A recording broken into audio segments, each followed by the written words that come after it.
Hello, Bill. Hi. Thank you very much for joining us at the conference this year. Delighted to be here. Thank you. The first of my 5 questions, what are your thoughts on e-democracy and open government in a nutshell? Okay. Well, I've been studying e-democracy in one form or another since the 1970s up until now, and usually it's been just an idea that is never realized in any way because the traditional institutions of representative government have been pretty resistant to innovation in real e-democracy. But outside of government, we've seen that the internet has put the technology and the information in the hands of the public in ways that are opening up an opportunity for networked individuals to empower themselves in representing their views with government, but also with business and industry and all other institutions across the board. So that this, what I call the fifth estate, is reshaping politics in liberal democracies. And so I think that even though that we haven't seen many of the innovations that we expected in voting or polling or consultation that we expected in governmental institutions, we have seen it come about through the rise of a fifth estate. So what does open mean to you? Well, I've been very concerned about the use of the concept open.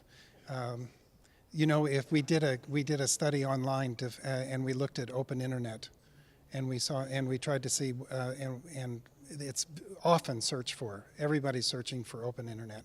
Okay. And so we saw what terms were associated with it. So what did they mean by open internet? And it was usually open my internet, or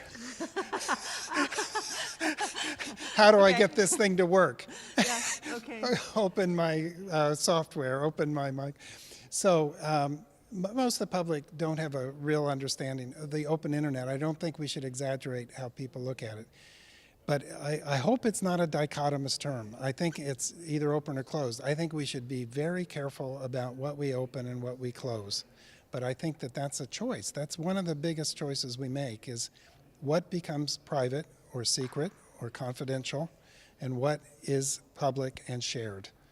And I think that that should be a very transparent debate that goes on in government. And I think more and more should be shared, more and more should be open, data that does not violate privacy and confidentiality concerns, but that we have to have that debate so that people are aware of why it makes sense to share certain things, and that good things will happen. Could you name a good practice in e-democracy or open government? Well, I think plebiscites have been a good innovation in terms of government. That is allowing citizens to register, say, file a motion to have some action to not to charge for road use, for example, and allow other people to register their opinions, whether they agree or disagree. I don't think it should be mandatory or binding or anything, but I think the more we do within government to find out what people are thinking and how they feel about issues, I think the better. As long as we don't confuse it with a vote on public policy, and I think it informs the process. The other innovation is outside of government. As I said, I think the rise of the fifth estate is perhaps the most important innovation around e-democracy and open government, but it was not invented by government. It was but government has not stopped it, and with appropriate regulation, continuing to have a global, open, free internet, that fifth estate will be able to really revolutionize democratic institutions worldwide. And what do you think is a bad practice in either democracy or open government? I think I'm most worried right now about panic, moral panics over issues that are maybe problems in some respects, concerns over fake news, concerns over filter bubbles or echo chambers. Now that happens to some people some of the time, but from our research, most people, most of the time, consult multiple sources, and if they're interested in politics, they are aware of wrong information, they hear diverse views, they search for information much more now than they would have known how to do before, so that it's potentially possible for people to be more informed about politics. So I think we have to encourage people to be interested in politics, to have the skills to use the internet, and with that, I think there's really no reason to panic over some of these issues. There's always been some fake news, there's always been a confirmation bias or filter bubble or echo chamber, but as I said when we spoke today, I think we are the major algorithm, because we decide. It's not because we don't see diversities of opinions and recognize that there are people who disagree with us. It's that we choose not to read that, or we choose not to listen, or we choose not to understand the people who are opposed to our views. And I think that's what we all need to work on, is being more open-minded about why people disagree with us, and being more empathetic to people who do disagree. What will we be discussing at the conference in 2028?